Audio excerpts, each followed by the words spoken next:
Meeting is called to order. Welcome to the Tuesday, September 10th meeting, our regular meeting of the Board of Education. Before we stand for the Pledge of Allegiance, we're going to dedicate tonight's moment of silence to some very special groups. So I'd like to dedicate the moment of silence to very important special groups of people. First, I'd like to recognize and honor Childhood Cancer Awareness Month. It's a time to remember the brave children who have and continue to battle cancer, support their families, and reflect on the importance of continued research and advocacy for our young heroes. Secondly, as we approach tomorrow's anniversary of the September 11th World Trade Center attacks, I would also like to take a moment to reflect, honor, and remember the victims of September 11th attacks, as well as the brave first responders who risked their lives to help others. Their courage and sacrifice are remembered with deep respect and gratitude.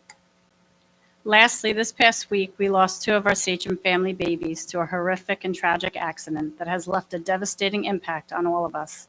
Please keep both Ruth Galley and Selah Galley, as well as their family, in your thoughts and prayers as they mourn the loss of these beautiful young angels. Thank you. Please stand for the Pledge of Allegiance. Remain standing for a moment of silent meditation. I pledge allegiance to the flag of the United States of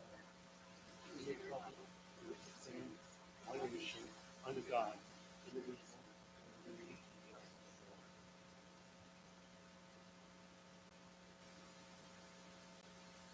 Thank you. Let's turn it over to Ms. Trombetta to present to us the Sachem Superintendent's report. Good evening, everyone. I know some of you might be here and some of you might be watching about the bus issue that is ongoing. And I know we are sitting here before you frustrated as well as what is going on. We made promises last year that this wouldn't occur again, and yet some of you are still in the same situation, and we do deeply apologize for that. I know we've been working on it and trying to find out the reason for the latenesses and the reason for buses not showing up. And Mr. Sarakis has been making a million phone calls dealing with the multiple bus companies that we work with. I'm going to turn it over to her. You might have a couple more updates. I know as of 15 minutes ago, she just gave me an update on one of the buses that's been an issue. But again, we apologize that what you're going through. So I've had several phone calls and texts, emails, everything with our bus companies right up until I came down this evening. So I do know the majority of our problems have been with our elementary schools and our later elementary schools. So we are looking at like the feeder pattern that's leading into the routes that are being delayed. So I spoke with Orange County just before I came down, and one of the routes that has been late these first few days has been at Grundy, and that has been addressed, and they are reaching out to the families tonight to let them know what their new pickup times are. That is Route 361. So if 361. you are here for 361, hopefully this is going to be good news. And then we're also working with, there's a Waverly route that has been continually late, and We Transport has been working on that. And we are looking at, like I said, some of the feeder patterns and some of the areas where these routes need to go, the buses and vans need to go out of district, and how we can schedule them so that they're not obviously taking our students out of district, and we're getting the timing correct so that even if it's a high school student that we're going out of district for, it's not affecting the elementary school arrival for that morning. So we are working on it. I am calling parents and emailing parents, and I have a list of parents I contact daily and keeping everybody up to date. So hopefully in these next couple of days, we'll have this resolved. Any other updates? Student board member report. Has anything to report first week of school?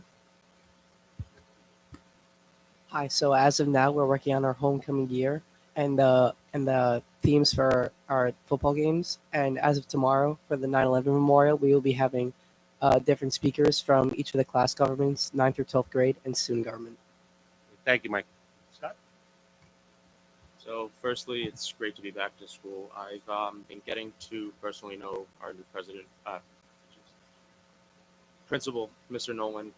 He's been great to work with so far.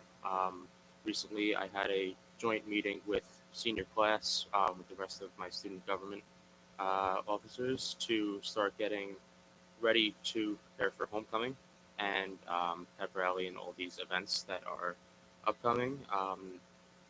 Today and yesterday we had the grade level assemblies.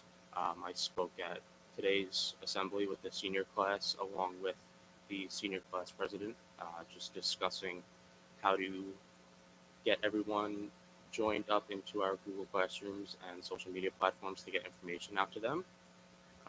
And I'm just very excited to continue to work with everyone. It seems like everyone so far in our class governments and student government is very excited to get this year going and have a fun year. Sounds great. Thanks, guys. It's exciting times. We seem really, really busy the first week of school. So that's great. Meredith? Yes, you guys have the dates available? Nice job, Meredith. All right, so next, yeah, we got it for you. Yeah, I'm glad to hear you guys. I'm glad to hear you guys are excited to be back. It's gonna be exciting your senior year. It's gonna be your best year, your most memorable year. So look forward to the updates. North homecoming is September 28th, and East homecoming is October 19th. Okay, item D is the approval of the minutes. I need a motion to approve the minutes from August 28th. Stephanie, second. Meredith, questions or discussions? All in favor? Opposed? Motion's carried. Okay, we have some tickets for public comment. Bring you up. You have 3 minutes to present what you want to present, and certainly we'll try to provide you with any information. If not tonight, somebody from district office will get back to you. Susan, Nikki?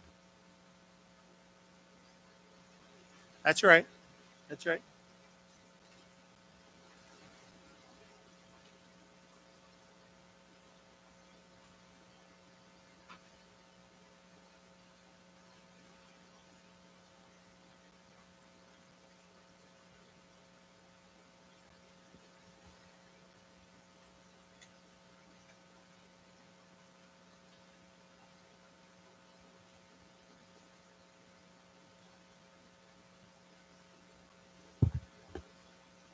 Just make sure that the button. Here. Hello, everybody. My name is Susan Rudnicki. I am a honorable member of our town of Holtzville. I have been here numerous times celebrating numerous activities from Sachem Marching Band through our music department. And today I am actually here saying thank you to all the board members and also welcoming Mrs. Trombetta, who is our new superintendent. Female power. Anyway, I'm honored to be here. I'm celebrating my 31st year teaching in Patchogue Medford School District, pre-K through 12, celebrating my passion of, you guessed it, music. And I'm also honored to be here representing 4 students of our school, 4 that actually made the honor of All-State. Now, you might have heard one student's name who is Jaden Rudnicki. And I'm representing my son in the absolute most heartfelt way that I possibly could. You see my family down here, including both of my 77-year-old parents who have supported both Aaron, who is 21 and working at Savers and at Lowe's. He went through our special education department, as well as Jaden, who is celebrating his senior year. Going to be a great, great year. And that's why I need to be here. I go back to vote yes. There's not a second opinion, in my opinion. You vote yes. My husband is a school teacher. We voted yes for the first budget. When we went to the second budget, the revote, we vote yes. We work extra. I go to churches. I play for churches. I make $75. I do piano lessons. We vote yes, because that's what we do for public education and for our children. My parents, who are 77, vote yes. There's not another option. In times of celebrating, as you know, sometimes there's trials. And in those trials, there's a space for conversation. And that's why I'm honored to be here with you for these 3 very short minutes. All state support from Sachem School District was cut. And in our minutes that I was reviewing, there's so many wonderful extracurricular activities that are still occurring. All state is not an extracurricular activity. Students can't even get to All-State without the support and membership of their coaches, AKA their band, orchestra, and chorus teachers. This is not just an overnight trip. My son has been reaching for this for 9 years. 4th grade, he was given a French horn by Mr. Macy, an incredible music educator. And for 9 years, he waited for this opportunity, us knowing as a family that Sachem supported it. What am I talking about monetarily? It's $800 room and board at the Eastman School of Music where they perform and where they are housed. It's $240 for our 4 students to ride on the bus from Long Island with all of our other Long Island schools. Our students deserve the $1,040 that it takes to support these all-state students. I'm talking about $4,160 that for those 4 days that they are in Rochester, they get to say, we are part of the Sachem School District. We have $374 million in our budget. I love clubs in elementary school. I do recorder club, I do drum club. I love them. My son needs to raise from a bake sale, from maybe selling poinsettias, this honor of All-State. In the first idea of what could have happened if our first budget went down, it was stated, eliminate all middle school sports, eliminate all JV and at both high schools, eliminate reduction, we now are in our brand new overview of the reductions. My friends are all going to their after school JV sports. My friends are all in their middle school clubs. I don't know exactly, out of due respect, I don't know exactly what is cut. But I know that our funding for these 4 students that were accepted, including straight from Mr. Jakulich this evening, we do have 3 alternates. Those alternates are holding their breath that somebody drops out in New York State so they can be considered. And would the funds be more in that opportunity? Yes. But again, at the rate of $1,040. After all state, all Eastern occurs in April. We're talking about 13 states in the East that are actually part of this all Eastern. Guess what? Our 4 students have the opportunity to be included in this all Eastern. But will they be supported by our school? Will you be sending these handful of musicians after their 9 years of dedicated work on their craft out to Stop and Shop? For parents like me, and you bet your bippy that my parents are going to be there, selling cupcakes that we buy from Costco for $3 a piece. Are we extracurricular activity? Thank you so, so much for your time, for your consideration. Your responses to my love and outpouring is priceless. Thank you so, so much. Thank you, Ms. Rudnicki.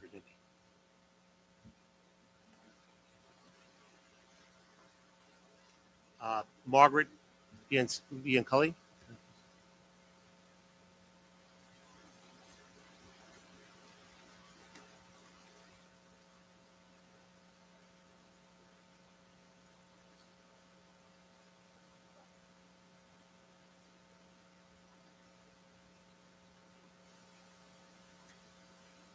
Sure.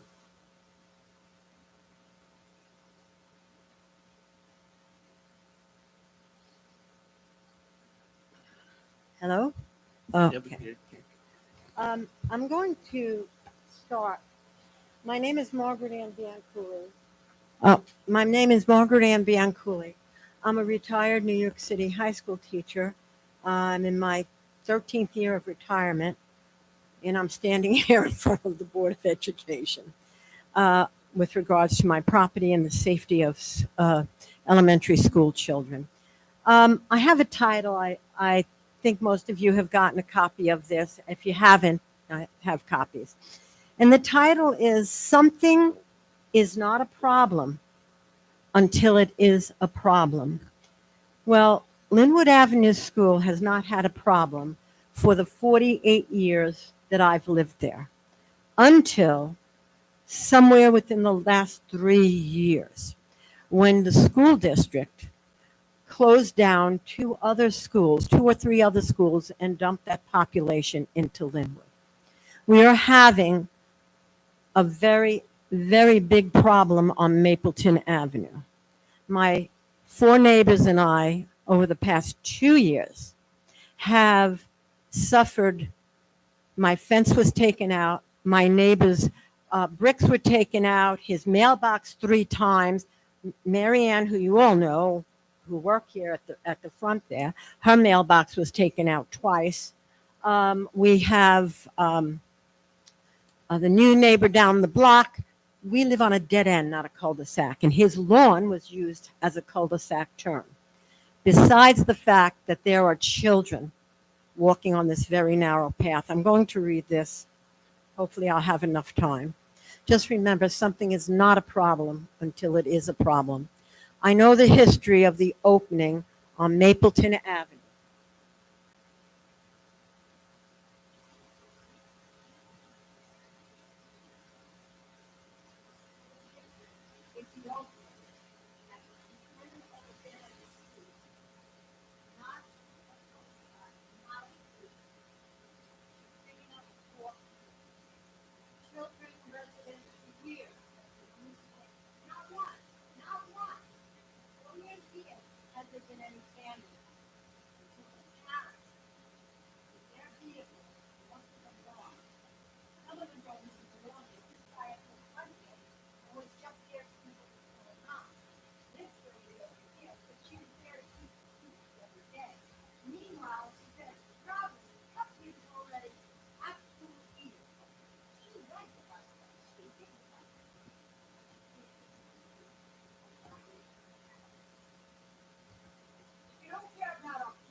But not even a note to say sorry, give me a call. I'm sure not one of my neighbors would have called you and said, I want X amount of dollars. They would have said, thank you. Okay? Anyway, Sachem has a mission statement, and it says that the Sachem family includes students, parents, employees, residents, and are supposed to work together to provide a safe learning environment that respects and recognizes all, and to develop students' self-awareness, social consciousness, and provide a safe environment. How does the school district promote its mission when it refuses to follow its own safety protocols with the entrance and exits from Rosemont Avenue to Linwood Avenue? That's on the map, the Google Maps I gave you, not on there.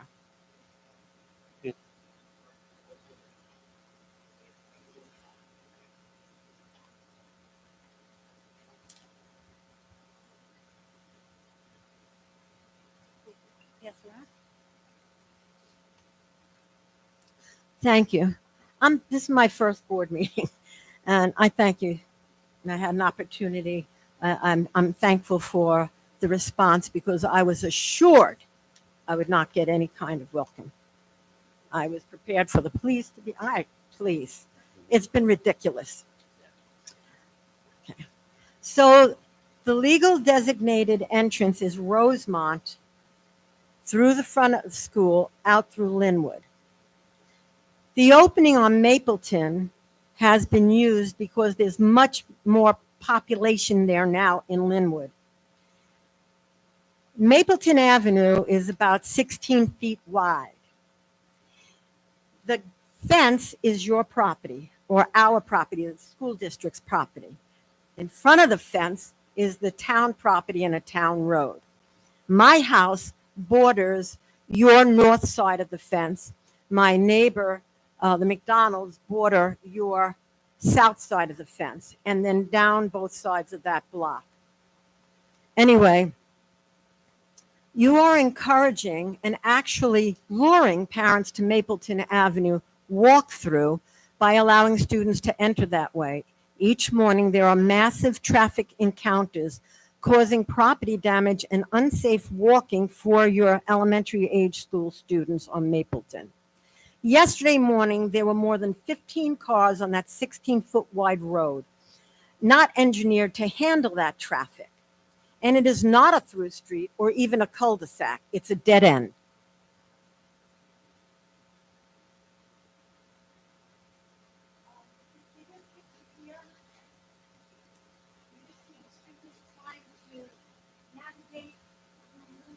Yeah, Ms. Pianko, if you can go back to the podium, and Pat, if you can come up and just kind of hold this so the board can see it, I appreciate it. Because we're running out of time, and I want you to be able to get your All right, information. let me go reading. You could show the pictures to everybody. I hope you love them. I have videos. Oh, you should see the videos. If they weren't so sad, they'd be funny. So by not insisting that students take their appropriate buses or that parents follow the district's designated Rosemont entrance, Sachem is violating its own mission and will be liable for that accident waiting to happen. Even if you don't care about being a good neighbor and our property damage, you should care about a kid being hurt. And I'm not saying you don't care about us or our property damage. Over the past few years, Sachem closed schools, and much of that population was dumped into Linwood Elementary. There were other sites more suited to the increase in traffic and staff, yet you chose to put that burden at Linwood, ignoring the impact on the neighborhood, thus violating another of your missions to your community. I believe that Principal Wiskowski wants Rosemont, the formal entrance, to be used. I believe he wants his teachers to be on duty in the building when they're supposed to be. I believe he does not want what's happening every morning happening. So anyway, Sachem is violating its own mission. There's a simple and a cheap solution to the safety hazard and the neighborhood problem, and that solution is to lock gate the opening. This will allow for safe exits for fires and other threats to the safety of our school population and our children. Open it on parent-teacher night, field day. No big deal, once or twice here or there. And you can construct that parking lot, talking about money, that was supposed to be built already. But this opening should be closed so that the parents would not be lured to use that entrance and the school population can enter safely through the proper entrance and school could start on time. What a happy, easy, cost-effective solution. Of course, you can close Linwood and open one of the other more suitable sites, but it is as much easier and cost-effective just to gate Mapleton. It hurts no one. Now, Mapleton is used and not Pine Lawn because Mapleton has a direct route through a parking lot where cars are moving to the front entrance of the school. Ma'am, I'm Parents- sorry, you're gonna have to wrap up Right, your yeah, Okay, yeah. I've comment, just okay? got this much. Thank you. So it hurts no one. It causes a small inconvenience to the parents, but the problems keeping it open outweigh that small inconvenience. And it gives such relief to the Linwood staff, district, security, student safety, and your neighbors.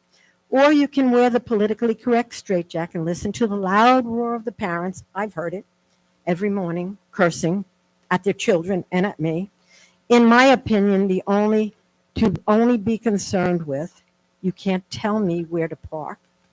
It's a public street, and no amount of trying to reason with them is possible. It's always denigrates to cursing, yelling, and screaming. Please include me in any discussion you think I could be helpful in.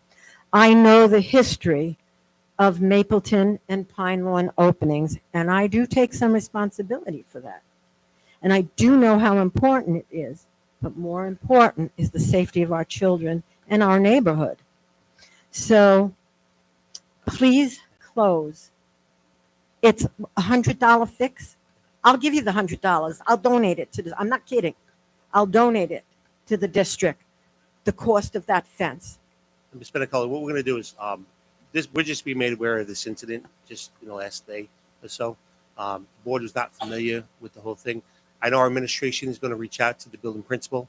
They're going to take a look at the site. They're going to evaluate and whether or not it imposes a health and safety risk for our students. If it does, then we're going to take the action that is necessary to protect our students.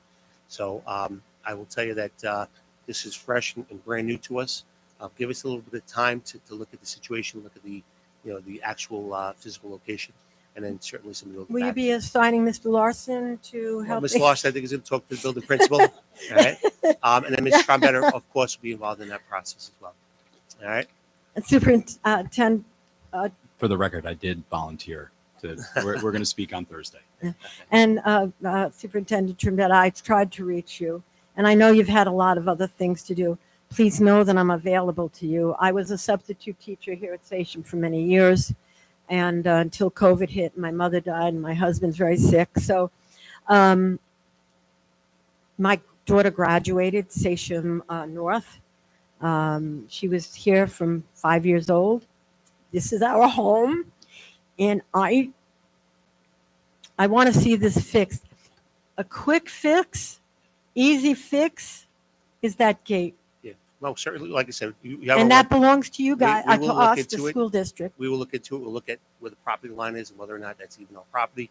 And certainly we'll if it poses a safety and health and safety threat for our children. If you'd certainly like look to at it. keep this, to look at it, I was maced Yeah. by one of the women. You can Okay. see her down there. All right. Listen, I said we used up the 3 minutes, but I certainly Thank you. appreciate you coming out. Thank you.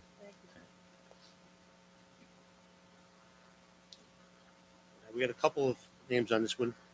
I apologize if I butcher your name. Matthew Umbauer, Ethan Edelman, Ariana Flores Rojas. Come on up.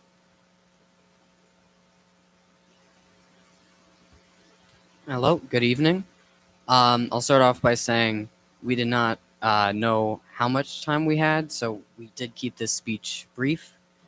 So, good evening. We are here on behalf of the Sachem North Science Olympiad Club, preserving the interest of science outside of the classroom. That is the objective of this club. Every year, the Science Olympiad Club is successful in engaging enthusiastic students to participate in an annual competition. That enthusiasm translates into dedication and hard work, which in turn provides the club and school with medals and events. Even in the events that we do not receive medals, students have the opportunity to gain connections with other schools and to learn and apply science topics not normally covered in the classroom. This is a club not just for students who are good test takers, but also those who are capable of using their hands to build and collaborate. There is a place for everyone. Currently, there are no clubs running in Sachem North High School that are for students interested in science. To be in the National Honor Society or any honor society, a student needs to be in a minimum of 2 clubs or sports. What about those who aren't athletic or those who have an interest in scientific knowledge? There currently is not a place for those students who want to extend their science repertoire to the next level. Our club is low cost, high opportunity. We fundraise on our own and go to the competition, as well as to obtain all the building material and equipment we need. We have raised the money to compete with one team already. However, with the club shut down, the money we raise cannot be used by the students who will soon graduate, who worked so hard to raise the money, as we have used pizza sales and raised the money ourselves.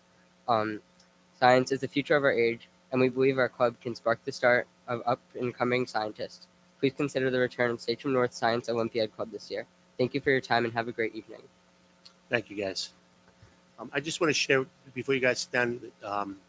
I know that this is something that obviously is a result of the failed budget. The Board of Education had the difficult decision of having to reduce our budget by $3 million, which is a lot of money. And when we reduce money to clubs, even if it's 25% of the money for the clubs that we normally budget for, we lose 50% or 60% of the clubs.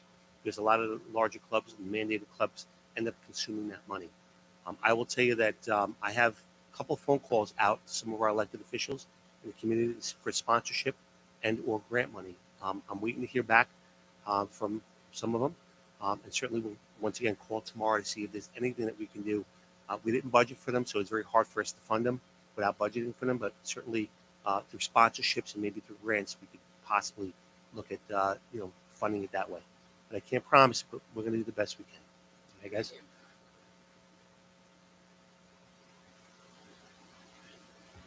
Evan Sanders.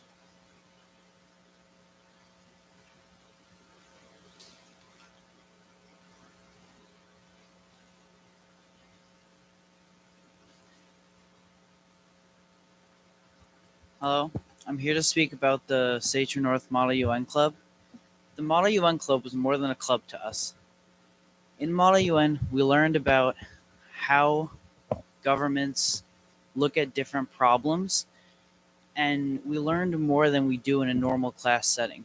In class, we learn a lot about the general how governments work, but in Model UN, we got to learn how different countries look at every single individual problem that's relevant to us today. And I personally have learned different things about civil rights and how different countries look at those problems, things that we don't learn in school. As a student who's always been in collab classes and even in ICT classes in middle school, it's always been very hard to relate to school. But through Model UN, I was able to learn enough about history and become confident enough in history to go into AP government and politics and be able to learn and handle the material because of the things I learned in Model UN, the speaking and all the information. It was more than a club to us, and we're devastated that it got cut. And it would mean so much to us for high school, for fun, but also for life and for our futures if the club could come back. That's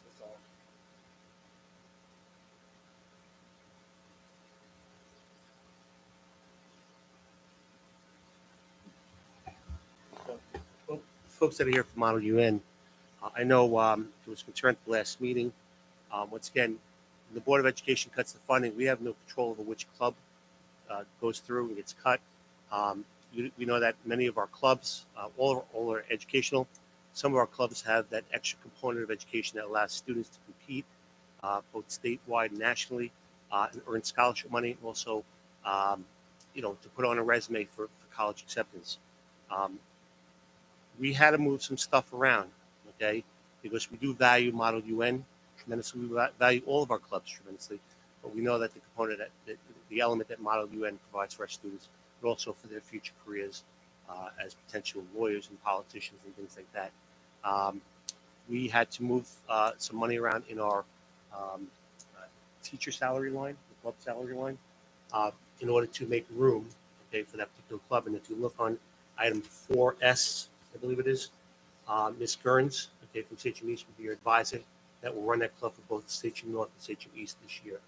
Is that correct, Mr. Chairman? It is, but to clarify a little bit, it wasn't a matter of moving the funds around as much as Mr. Larson was creative. We were able to utilize the funds at Sachem East because there was a club that didn't need to be running. And by doing that, Mr. Larson was able to speak with the advisors, and the Sachem North kids will be able to do that at Sachem North in the library and be part of Model UN through doing it that way. We did not have the ability to move any more funds around to run it at Sachem North as well. When I say move the funds, we had to reduce something to make room for that as well. Also, I just want to make sure that Sachem East students know that we're doing the same thing with our DECA club, that it will run during 10th period.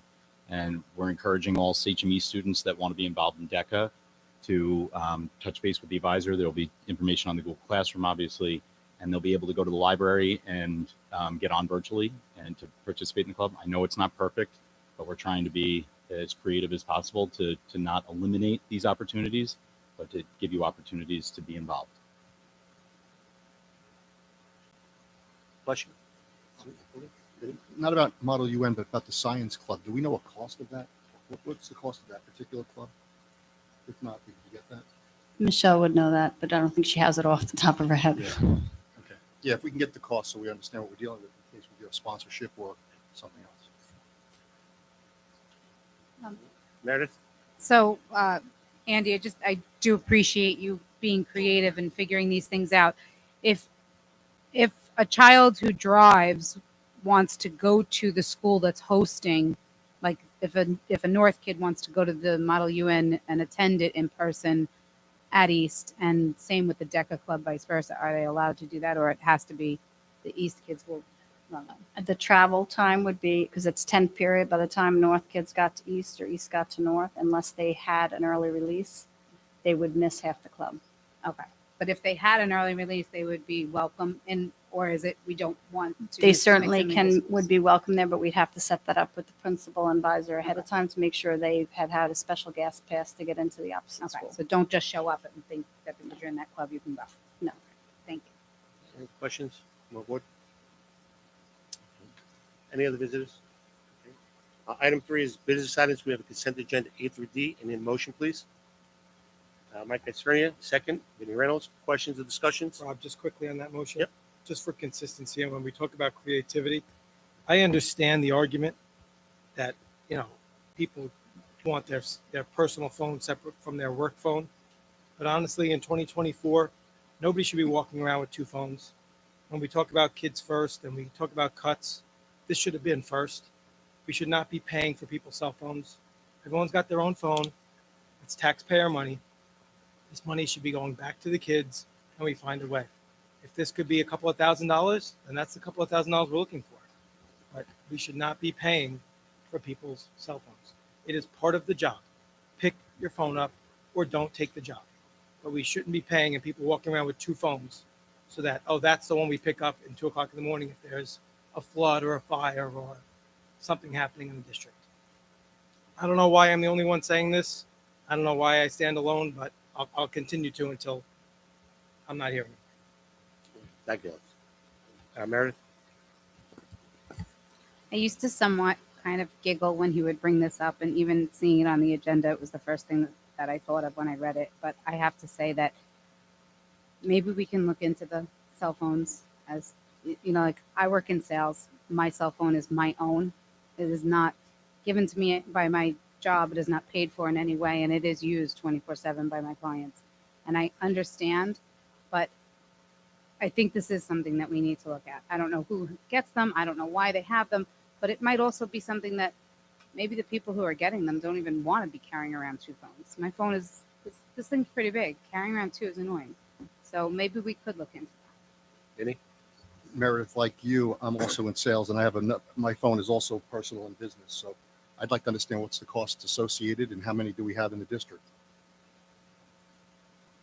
I believe we have about 5 of them. We did eliminate several of them over the past year, but the ones that are we have facilities has them, the heads and supervisors, and transportation.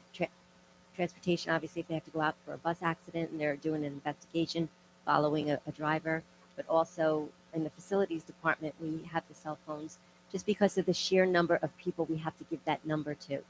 We give it to all of our contractors. We give it to all of our vendors. If they have to meet, say, the facilities director or the maintenance crew leader, let me know when you get to Union Avenue so I can let you in. And we're just giving their number district-wide, to all of our principals, all of our administrators, and we're giving it to our vendors.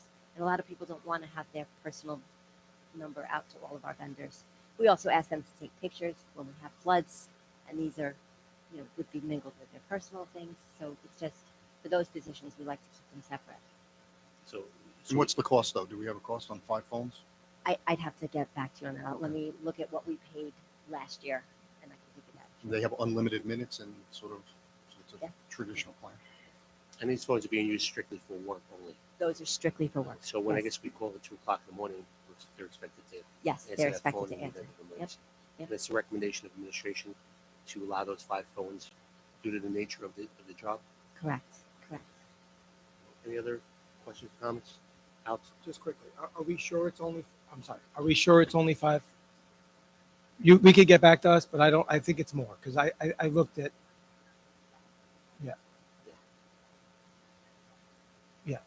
I mean, listen, I work 3 jobs. I'm expected to pick the phone up. I don't know.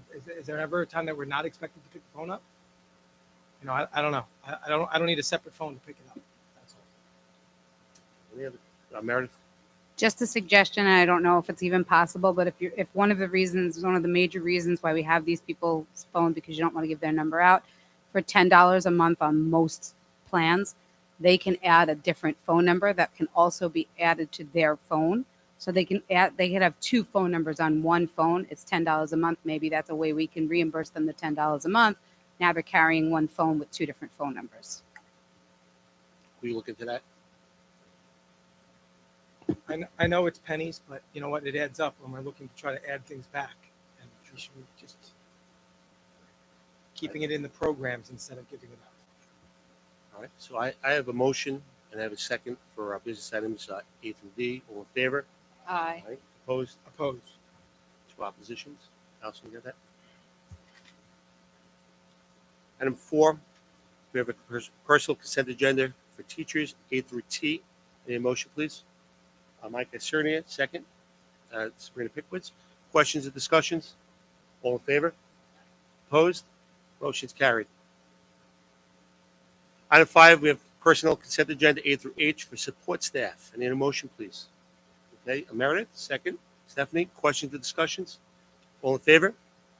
Opposed? Motion's carried. Item 6 is contracts. We have consent agenda A through H. Any motion, please? Matthew Bauman, second. Sabrina, questions or discussions? All in favor? Opposed? Motion's carried. Item 7, we have annual appointments. We have a consent agenda A through F. Any motion, please? Mike Cernia, second. Sabrina Pickwitz, questions or discussions? All in favor? Opposed? Motion's carried. Item 8 brings us to donations. We have a donation from Home Depot. I need a motion, please. Meredith, second. Okay, Sabrina. Sabrina Pickwitz. Questions or discussions? All in favor? Opposed? Motion's carried. All right, we'll get a letter out to Home Depot for their generous donation. Item 9, Committee on Special Education. We have consent agenda A through B. Alex, second by Matthew. Questions or discussions? All in favor? Opposed? Motion's carried. Item 10 is monthly reports. I don't believe we had any of our monthly meetings with our board subcommittees, but I know that we did select committee members at our last meeting. I think they were all contacted. They were approved tonight, I believe. So I guess, if you're the board liaison for those committees, look at your calendar, schedule the date. Let's bring them in, go over the overview of what the functions of those committees are. I'm sure they already know from the brochure. But also, I'm going to ask that the Board of Education look at those committees and start coming up with charges for those committees. I'm also going to ask the board liaisons to reach out to committees to see what special concerns that they have that they can contribute to. And maybe, I know last year, our Budget Advisory Committee asked, if we consider them looking at a certain component last year.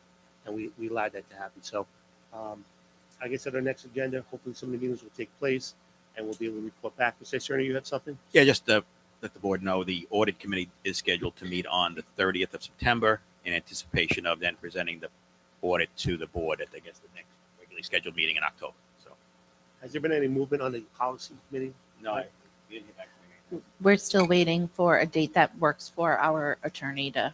I know there's that one policy that we want to look to restructure. Yes. And move forward. Item 11, we have closing comments. Allison, any committee members? Item 12, old business, nothing on the agenda. Schembetter. Board discussion items. Yeah, hey, Rob, old Yep, business. I sure. know we had talking about policies. I think we were supposed to have a discussion about policy 1500. Is that scheduled yet, or are we looking to schedule That's that? what we were just talking about. Oh. They're working with the attorneys to schedule a date with our policy committee. But that's different from specifically around 1500, or That's the one on joining building use. building use.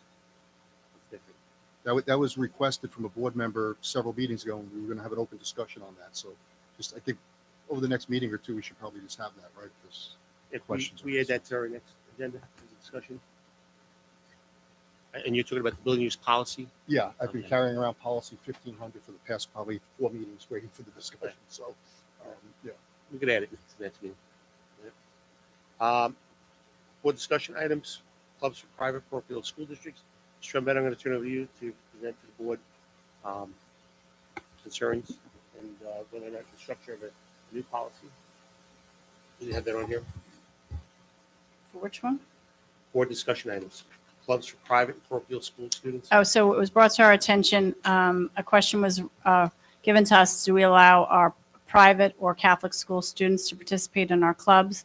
And we do not as a district, as most districts do not, but we need to have a policy to take care of that. Mr. McCarthy is working with us to establish that. So once we have that written up for us, it'll be put before the board to be adopted.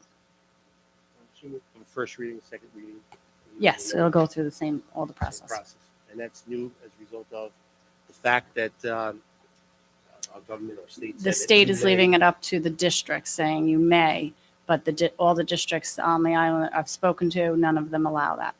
As it goes along with athletics, athletics doesn't allow private or Catholic schools to participate because they're not bona fide students. So we're going to be viewing it the same way they wouldn't be bona fide students with us. Questions, concerns with that? Future discussion items, Stephanie? When are we going to give the community an update about Union Avenue?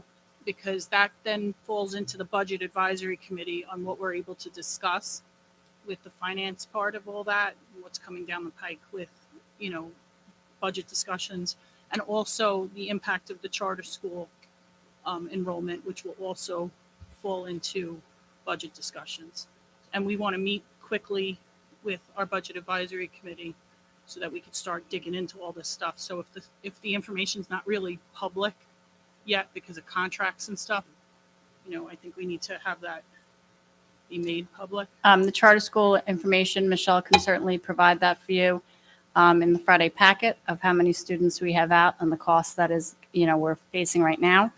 And Union Avenue, we are having weekly meetings. We're going to be updating you tonight in exec. I think we'll have an answer in the next 2 weeks to go public to let the public know what's happening. Okay. Sabrina? Do we have any update on, I know Mr. Vicario came and presented about the Sachem Alumni Fund, have meetings been happening? I know we had some board members on it, community members. I was just curious as kind of where that's been. We haven't heard a lot, and I think if we could get that going, that might be able to be useful Absolutely. in all these conversations that are being brought to us by students with their concerns. Maybe we could get some funding that way. So I'm curious. I have an update only because I asked this question privately. There's a lull for organizational purposes. They were getting all their bylaws, all of that in place, getting the people in position, treasurer, an attorney. It should be any day now that we get a date to start back up. Even though it didn't stop, they were doing all that housekeeping. So yes. And I know they're looking to do a gala in the early spring of next year, which would allow us to have funds to provide that, but it wouldn't be for this year at this point. Okay, Sabrina? You wanted Well, to for the charter school, so for this upcoming school year, as of now, with the first invoice, we have 31 students registered, and that would be roughly $472,000. What grade levels? Kindergarten, Kindergarten through third. Third. Last year was kindergarten, first grade. They added second and third. Next year, they add fourth and fifth. So just for clarity, that's costing us $472,000 $72,000 that we're paying for this year. 31 kids to go to charter school. That's tuition and busing because we have to bus them now to Central Islip. That's the tuition. The busing That's is just separate. tuition, busing separate. Yes, And they are going to Central Islip. These babies aren't bused that long. correct. And what is, we have an idea what busing costs is? If you can provide that this way, we'll bring it back to the budget advisory committee with that. All right, Sabrina, do you have another item? Yeah. The last thing is last year we had discussions and conversations about Safe Halloween and also the 8th grade, what is it? Forest Valley. Those two things. I know the community is going to want updates on that. We're supposed to have meetings about it and we didn't. So just kind of We're in the beginning of September. If these things are going to happen, conversations need to be had. Okay. Any other future discussion items? Forest Valley, especially in Halloween is coming up, we could get that information for the next meeting, so we don't miss the window of opportunity to send the kids or provide, safe Halloween for them. Okay. No other future discussion items. An motion to go into exec session to get a legal update on Union Avenue as well as policy update from our legal counsel. Stephanie, second by Vinny. All in favor? Opposed? Motion's carried. Good evening. Thank you.